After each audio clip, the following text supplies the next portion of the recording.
The following announcement has been paid for by the Wrestling Epicenter.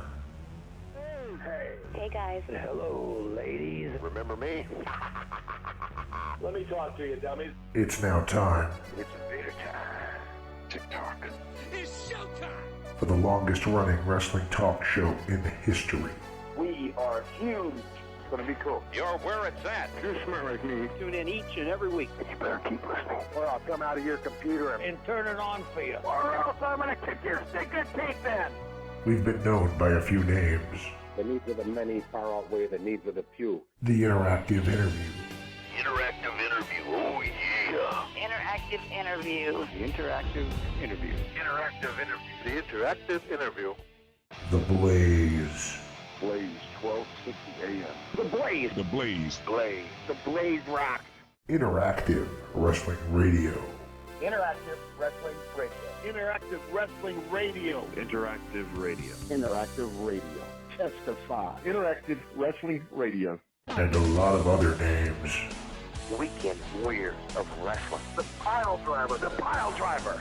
3 Count Wrestling. The Hour Slam. But it's all one show, the Wrestling Epicenter. Wrestling Epicenter. The Wrestling Epicenter. The Epicenter. Wrestling Epicenter, dude. The Wrestling Epicenter. Don't get off. And your host from day one, By ignorance or arrogance. James Walsh. Wake up, sleepyheads. I could care less. It all starts Oh, tough guy. Thank you very much. Rush. Dumbed down. Get out of my face. You win. But I'm desperately out of time. So what you gonna do when Blaze Mania runs wild on you? now.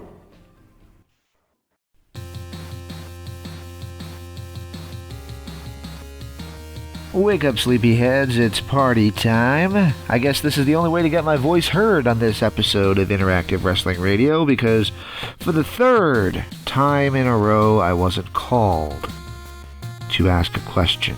Becoming a trend I don't enjoy. But I'm still an AEW fan. I still think Cody is an amazing talent.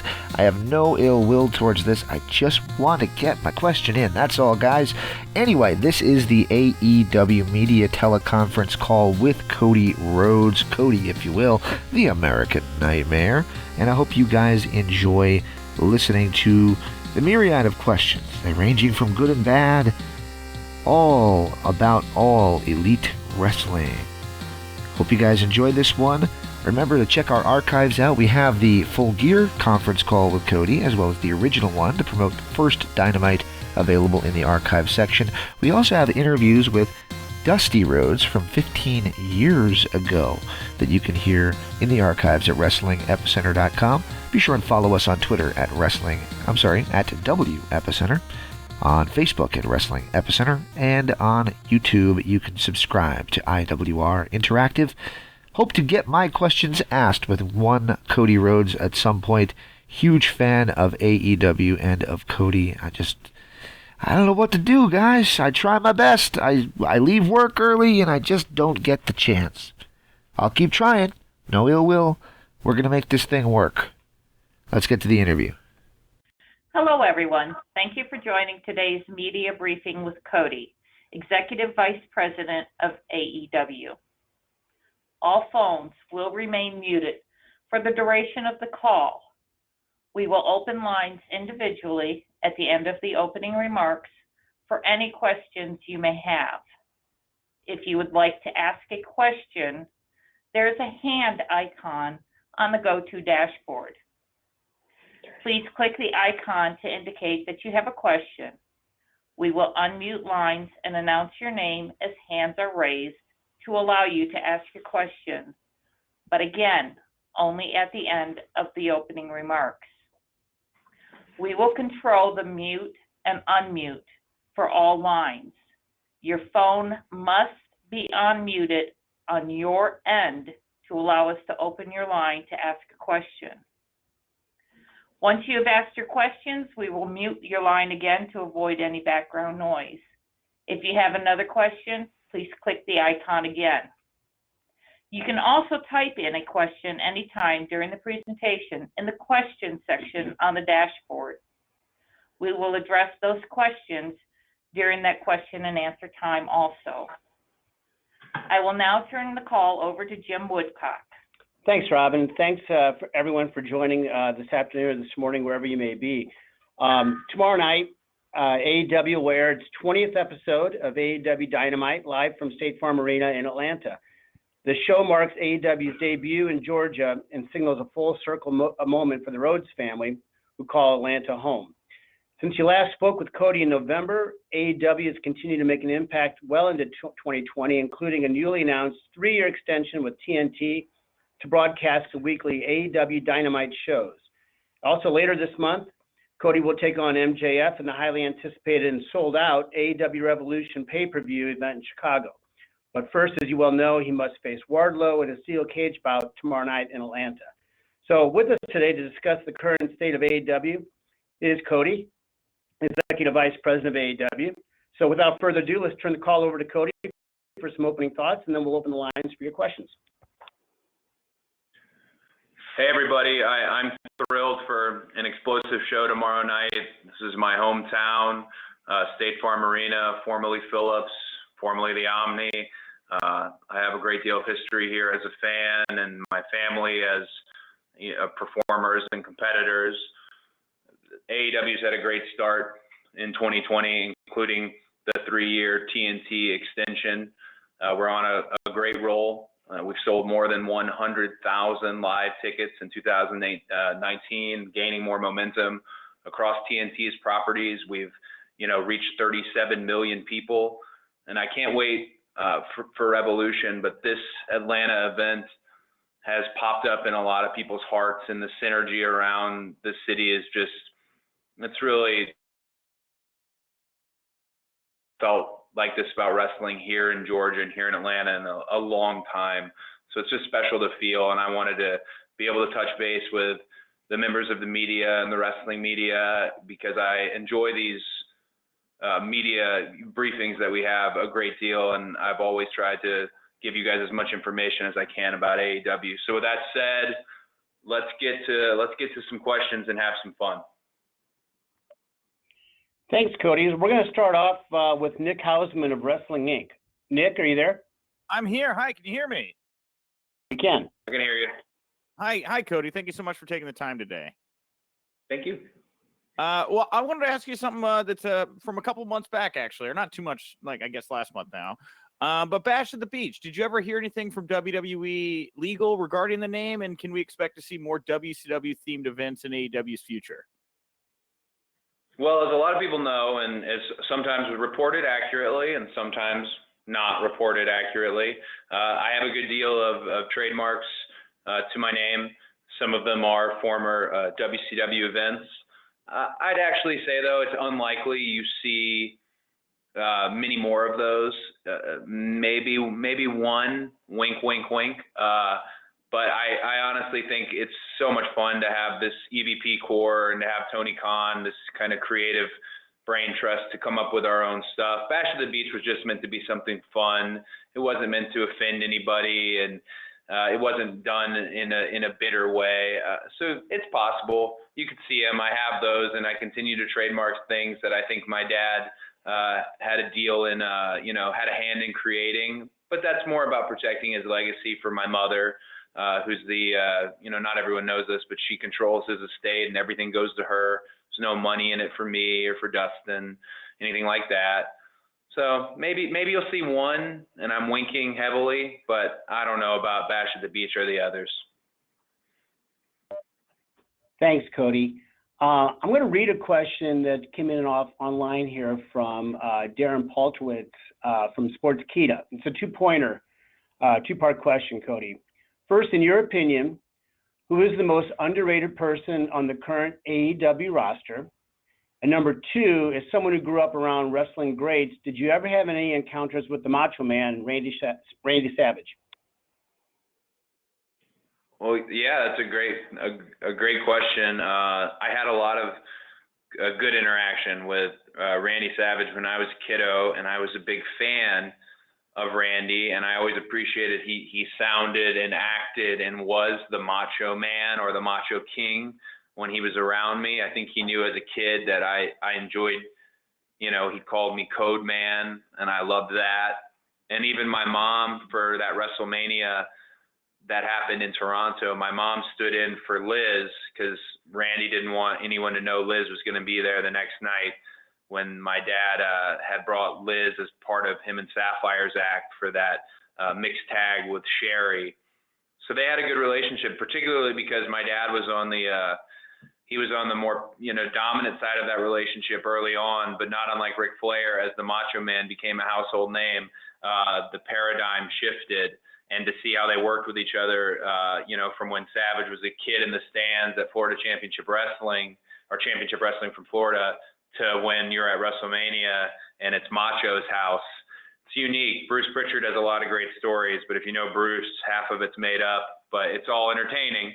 But as far as underrated, not to get super long-winded here, underrated is a dirty word to me because I feel like sometimes it means underpushed or undervalued. But if you're just taking the word at face value, underrated, I think the most underrated guy in AEW is probably Jack Evans. Jack Evans walks around backstage, super casual, and I don't think people have any idea what he's capable of in the ring, what he's already done in the ring. He's just special. He's somebody that I always say, I'd really like to get a singles with Jack. I don't know if he knows how, much we value him, but Jack Evans is very underrated. I say that, and then like 100 other people will pop up in my mind, but that was just the one that came to the surface there. So yeah, I'd say Jack Evans. Thanks, Cody. Next, we're going to flip it to Bill Pritchard from WrestleZone. Bill, you on the line? Yeah, I'm here. Can you hear me? Yes. Hey, Cody, how are you? Good. How are you? I'm good. So we saw Jeff Cobb show up and debut last week, but ever since then, there's been some different reports on if he signed, he didn't sign. And just to kind of get it accurate, can you talk about how long we're going to see him past this week? Still in gestation. Jeff works with New Japan. He works with Ring of Honor, and now he works with AEW. I'm a big fan of Jeff Cobb because I like shooters in wrestling. I don't try to consider myself one with my limited amateur background, but I think Jeff is he's a tank. He's a special athlete. So I think that honestly, just to be transparent with you, it's in gestation. I would hope that he maybe pursues a longer thing with AEW, but I don't want it to impede on anything that he's doing in his soul, if that makes sense. If he wants to travel the globe and do all kinds of stuff, have at it. That's one of the great things about AEW. There's no blanket contracts. Everybody's contract is different about what they can do, where they can go. And Tony Khan he's tailored and contoured contracts to speak to your sensibility. Hey, this independent means a lot to me. Or hey, going to Wrestle Kingdom means a lot to me. Whatever they may be, the door's open and we're open for business. But Jeff, I'm sorry, I'll just have to keep it vague with him as well, because honestly, we don't know just yet. We do have Jeff for more than just the Atlanta show, but I'd love to see Jeff in more of a long-term deal with us. He's a special talent. Thanks, Cody. Next, I'd like to call on Christian Bruns from Power Wrestling. Christian, you there?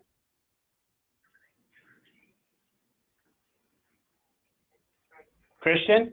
Yes, sorry. I'm here now. That's all. You're good. Perfect. Cody, how are you today? I'm very good, man. How are you? So Dynamite has been on the air for like 4 months by now. And from a creative standpoint, how has the learning experience been for you guys since then? Is it still a collaboration between Tony and all the 4 EVPs and how you put things together for TV? Or has there been a change or evolution in how you guys approach things on a weekly matter? No, there's been no change as far as the creative. You have the 4 EVPs, the guys there in the ring, and then you have Tony Khan, there. That is the creative structure. There's plenty of advisors and help. How could you not activate resources when you have somebody like Jim Ross standing 10 feet away, or Taz, or Tony Schiavone, or Dean Malenko, Dustin. But we always like to keep our circle, no pun intended, our inner circle small, because this was always Tony's idea to have the EVPs and him be on the creative side of things. So there's been no change, and that's been great because we really are forming a team for the long term. I think the only things that perhaps have changed is, every company is going to have growing pains and little lessons. And I know personally, I can't speak for the other guys, I've learned a lot just in the 20 Dynamites. I have learned a lot about the workload that this is going to genuinely take versus the workload perhaps we thought. I've learned a lot about being on the other side of management, is unique. You feel like a talent, you feel like a wrestler, but people talk to you differently, and the boys and girls treat you differently. And I want to be a leader in the best way that I possibly can. I want to be honest with everybody. I want to try and communicate with everybody. I try every week to text everyone on the roster, or at least everyone that I have their number. I try to keep a very open communication with all, because I think that's important.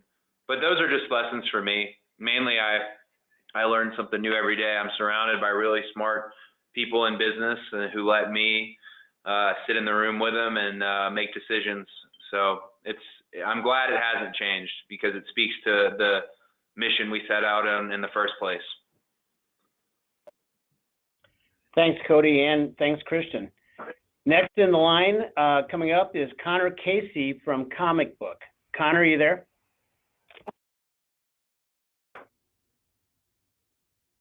Connor? Oh, yes, sorry, bit audio issue. All good. Hey, Go ahead, Connor. Thanks for doing this today. Appreciate it.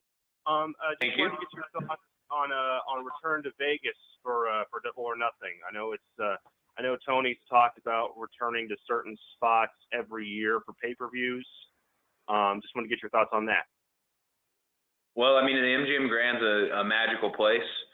And as of yesterday, to be able to announce that not only we'll be back for Double or Nothing, but we'll be back for an encore for Dynamite that Wednesday, it's really special. And I hope I don't scoop anybody or spoil this for a team member. I probably am spoiling it, but with that in mind, going from Saturday to Wednesday, that means that we're going to load those days up with AEW events as well. We want the entire wrestling world to come out to Vegas for the Memorial Day weekend and our return to MGM Grand and the subsequent Dynamite to be live from the MGM Grand. That building is, for wrestling, it's had some significant wrestling moments in it, but it's had significant moments in sports in it. And those green seats, literally thinking about them, just give me goosebumps, because it's a magical place. So I think Double or Nothing will probably find a home for quite some time in the MGM Grand. There's a good relationship there, and I could see that being the home. We do want to keep Double or Nothing there in Vegas, All Out in the place where it all started in Schaumburg at Sears. Again, I hope I'm not spoiling anybody or pissing anybody off in the office right now, but the other pay-per-views and other special events do have the potential to travel around. Those two just seem at home in those places, though. So I'm very excited about returning to Vegas for, not just one, but 2 nights. Thanks, Connor, and thanks, Cody. Next up is Bill Bodkin from Pop Break. Bill? Cody, thanks for taking the call, and I'm very excited that you guys are coming to my area at the Prudential Center in Newark, New Jersey. I look forward to seeing that show. I'm excited about that one, man. Oh, you have that. There's a reason 10,000 tickets went out the door that quick, man. People were chomping at the bit for that one. My question is, you guys got extended by TNT for a number of years. One thing I saw a lot of reactions to with that is, how does this impact the way AEW is going to go after free agents? Everyone that has a contract coming up, you know, you immediately see, are they going to AEW? Are they going to AEW? How does like longevity and security on TNT change the game for you guys for free agent signings? So that's a really good question. I always like to think. I look back at All In, and which wasn't even an AEW show, and I remember thinking at All In that the doors might be open for people for our peers in wrestling to look at us and go, hey, I want to be part of what they're doing. And when those doors open, how long until we close the doors, or do we ever close the doors? Now, after, you know, I mentioned across, you know, TNT properties reaching 37 million people, having the youngest wrestling audience, an average of 640,000 in the P1, 18 to 49 each week.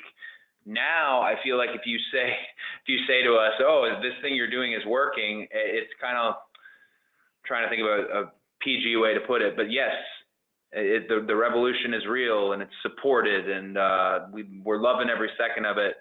I'm glad more people are open to coming over. Best way to put it is the doors remain open. But when I look at free agency, I look at the main word we still look at is fresh. Are you fresh? It doesn't matter how old you are particularly, but are you fresh? Are you someone something they haven't seen? Do you provide fresh matchups? And can you go bell to bell?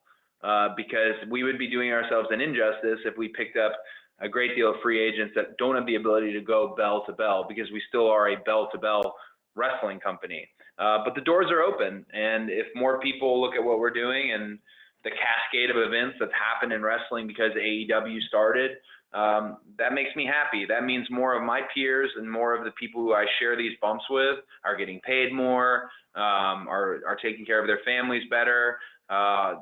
It's a real proud time to be a wrestler. And as somebody who grew up in the wrestling business and was always proud of what we did, I'm proud that can be happening right now. So the doors are open. Thank you, sir. Thanks both. Now we're going to turn it over to Jim Barcelone from the Miami Herald. Jim, you there?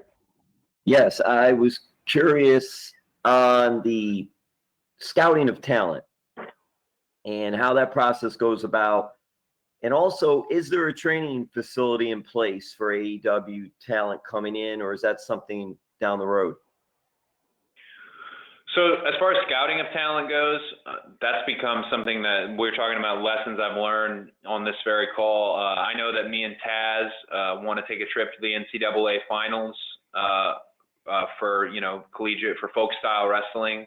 I know that even the combine itself, there's eyes on the combine itself as far as grooming potentially professional athletes who have a look and size and athletic ability. But then again, we also are the DIY company, and you have guys like Matt and Nick Jackson, the Young Bucks, who, you know, born and bred on an independent level. They're still mining the independent scene as well.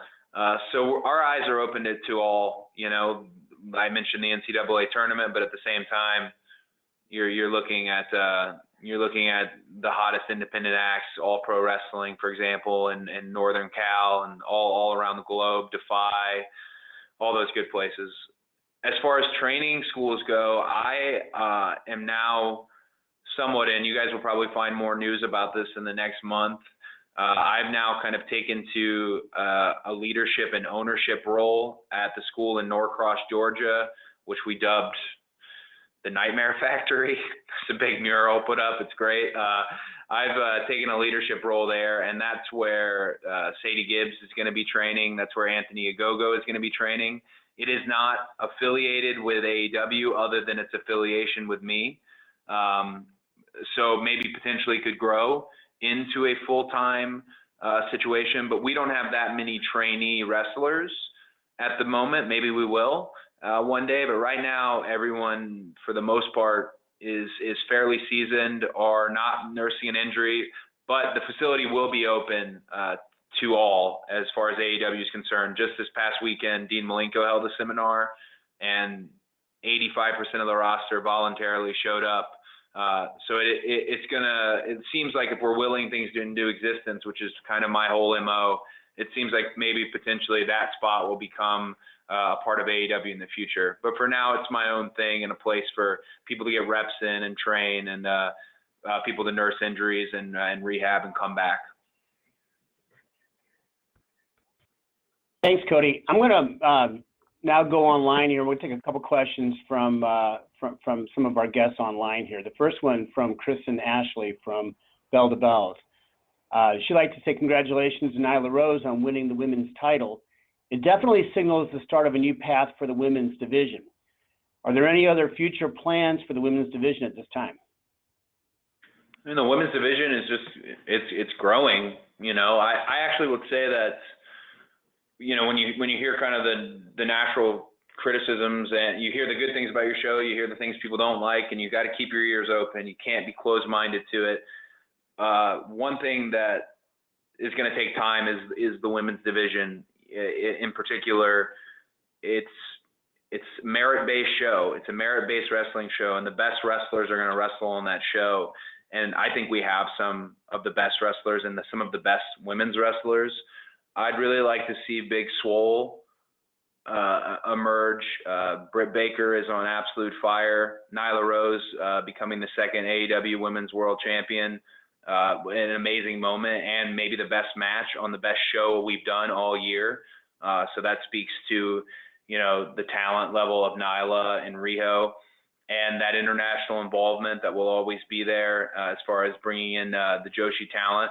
But it's something that I think be patient with AEW because we're actively doing everything we can to grow the division, to cultivate the division, and to make it a very, very strong women's division. It's a special thing right now in wrestling how popular women's wrestling has become and how genuinely it does. I think some people think certain people are out to get woke points with women's wrestling, when in actuality, women's wrestling does incredibly well in the minute by minutes. It does incredibly well with merch and ticket sales. So we genuinely want to make it a huge part of our brand. So hopefully more of that in 2020 into 2021 and as we go forward. Thanks, Cody. Hope everything's okay there. Oh yeah, it just drove by. Sorry. All right. And another submission from online here comes to us from Mike Pankow from Windy City Slam. And Mike's question is, with Revolution coming up in Chicago, can you get into the city's love affair with wrestling? And can you talk a little bit about AEW's relationship with the Chicago area?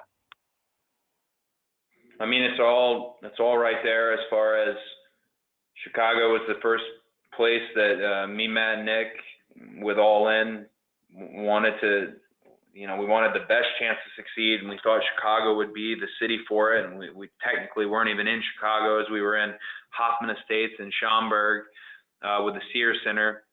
But Chicago is much bigger than that one area, which is why with Revolution coming up and Wintrust being the home for that one and sold out for that show, there's something really unique about Chicago. And Chicago, I think people think it's always been like this in wrestling, and it hasn't always been the hottest bed for wrestling. Just historically, if you look at it, I'm not sure where it started. I'm not sure if it started with the WrestleMania that they did at Allstate, where especially the crowd level of involvement shifted from, it became, they have their own identity, a Chicago crowd, just like Philly's wrestling crowd has always had its own identity. Chicago all of a sudden has its own identity as a crowd, which is so fun as a competitor or a performer. But you can never, I'm one of the most loyal people on earth. If anything, that's, for all my, bad traits, my best trait is I'm incredibly loyal to a fault. And I'm going to be loyal to Chicago throughout the entire future of AEW, because that was the place we got things started. It really was. It's a spark for something that people still are arguing isn't real in terms of how popular wrestling is across the globe, which means that Chicago is always going to have our flag in the sand, and I hope we can give Chicago the best possible shows. Thanks, Cody. Next is, we're going to open the line here for Joe Anthony Myrick from Fansided. Joe Anthony? Hey there, Cody. How you doing? Good. How are you, my friend? I'm wonderful, wonderful. So last summer, Tony Khan said that he was committed to signing more men of color for the singles division. And seeing as this is 2020 now, is this still a priority for AEW, signing more people of color for the men's single division? Of course. I'm glad you asked. I'm literally, as not to say that I was multitasking, but at the same time we're all talking, I've been taking a deep dive on the old YouTube into a guy named Chris Bay, who's a prime example of somebody that potentially could be good to our singles division. And we haven't spoke to him or anything of that nature, so I'm sure this call will cause some sort of, he'll hear about it in some capacity. But yeah, Tony's commitment is the same as my commitment and Matt and Nick's commitment, as far as 100%. It's a demographic that we do well in, but we should be doing much better. And really, I'm dead serious. None of us are pretending when we say we want the show to be congruent with what America really looks like in 2020 and moving forward. So that would mean more people like Scorpio Sky, for example, more women like Big Swole, more tag teams like Private Party. So yes, for sure. And we're looking at somebody as we speak. So it's funny that you asked when you asked, but yes, that commitment is still our commitment. Next up, I'd like to introduce Sean Ross Sapp from Fightful. Sean Ross? Yeah, thanks for doing this, Cody. You had spoken a little bit about All In earlier, and I think a lot of people know that Ring of Honor have the rights to that show. Is that something that you guys are still actively trying to acquire, or have you all kind of just let that pass for now? I think we have such a good relationship as far as when I say we, I say me, Matt, and Nick with Joe Koff and Greg at Ring of Honor. Originally it's a kind of complicated set of documents that tie All In to ROH, but they did so much to help with All In. I mean, they did a significant amount to help with All In, from loaning us Gary Jester, or helping us handle back of house arrangements. The fact that they let us breach contract to do it, they're a huge part of it. But I don't think it's something we're actively currently. We talk about it every now and then.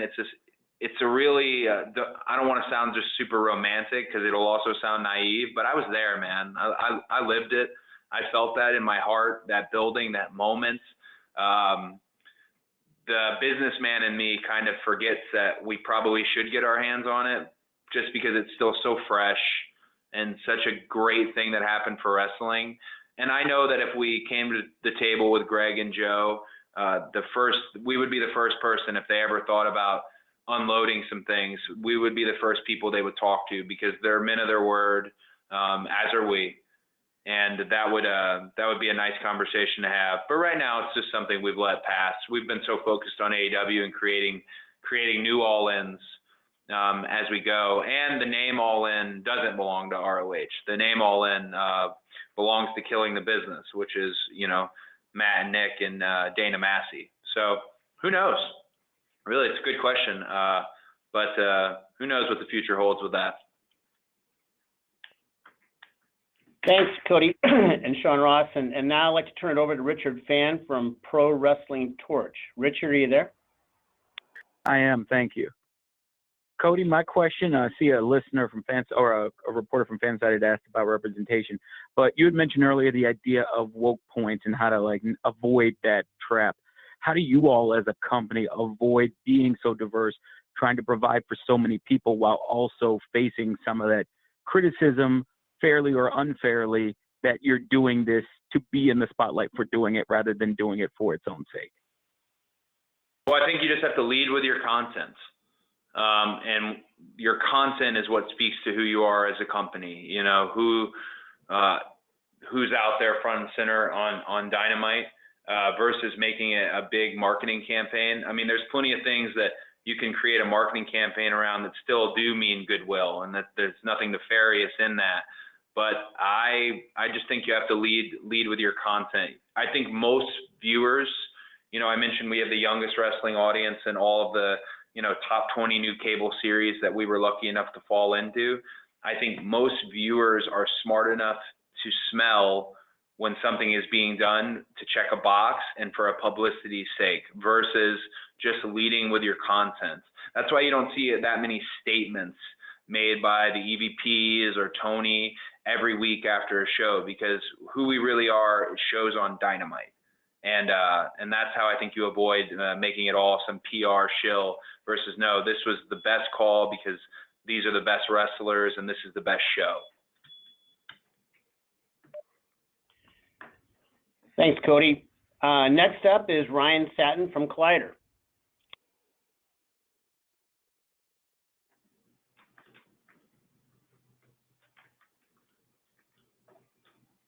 Ryan?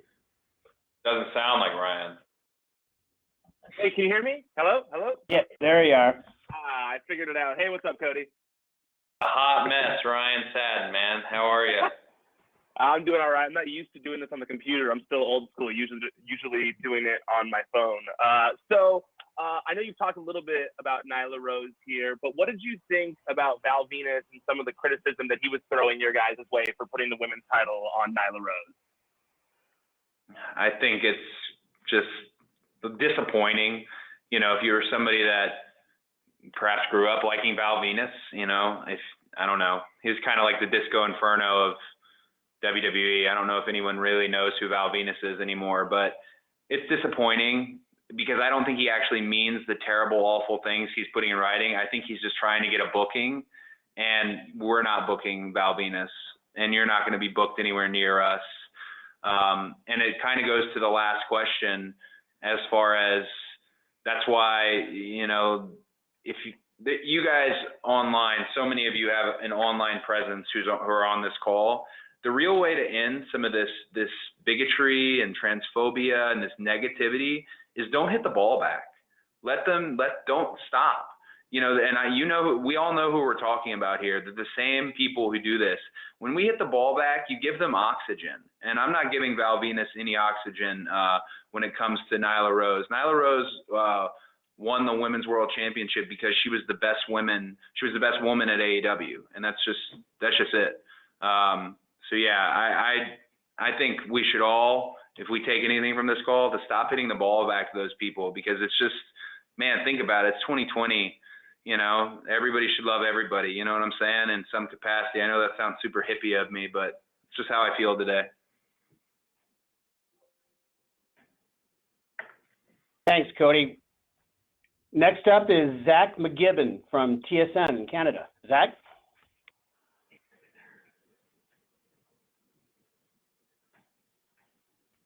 Zach?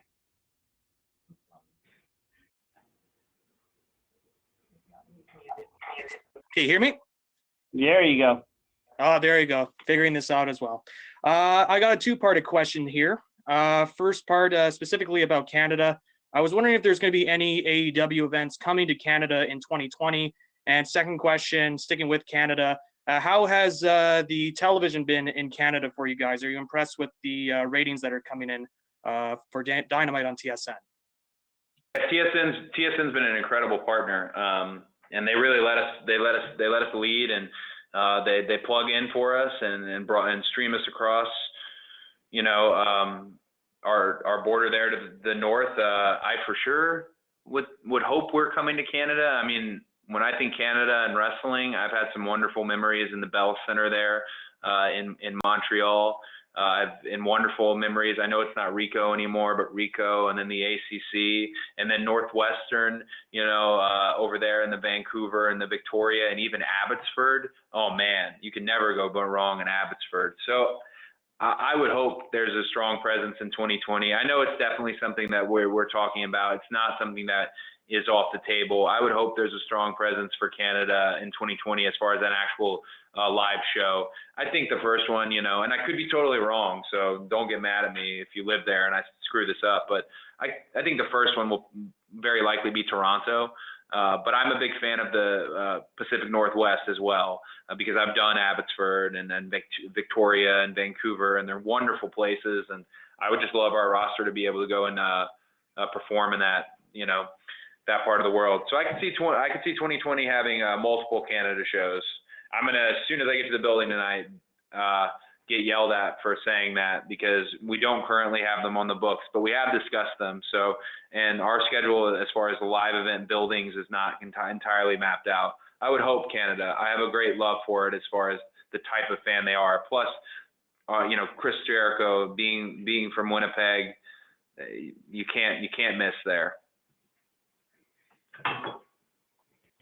Thanks, Cody. Well, we are almost to our 45-minute time limit. With that, we have time for one more question. I'd like to take it from Stephanie Franchome from Steel Chair Magazine. Steph, are you there? Yes, I'm there. Hi, Cody. How are you? Good. How are you? We are trying to deal with a storm in France, so it's pretty strange. What? So the wind is crazy, and yeah, but everything is okay. So now AEW is pretty much 30 months pretty plumpy baby, and it's going pretty good. Over the last 13 months, what are the things that you are the most proud of about AEW? And also, is there one thing you have you regret to do, you regret you did it, or you regret not having done it yet? And I thank you very much. Great question. The thing I think I'm most proud of is no one here at AEW is taking any type of victory laps. We have our Wednesday show Thursday at 4:00 or a little earlier. When the ratings come out and when the feedback comes in, or even the live feedback there in the building that night, it's instantly right back to what do we do next week as far as, what we have mapped out long form, but also how do we shake it up? It's just a really kind of friendly and energetic and passionate environment of people who have come to AEW, and the more people who speak out, who work for us, from the luminary, legendary figures to the younger roster, the more you'll hear that is about how everybody really is excited to get there Tuesday night, Wednesday, do the show, and nobody wants to leave. That passion is, you can't put a price on it. So I'm very proud that exists within the company. I'm proud we don't get ahead of ourselves. We're working very disciplined, and we want to make this right for every wrestling fan and create all new wrestling fans.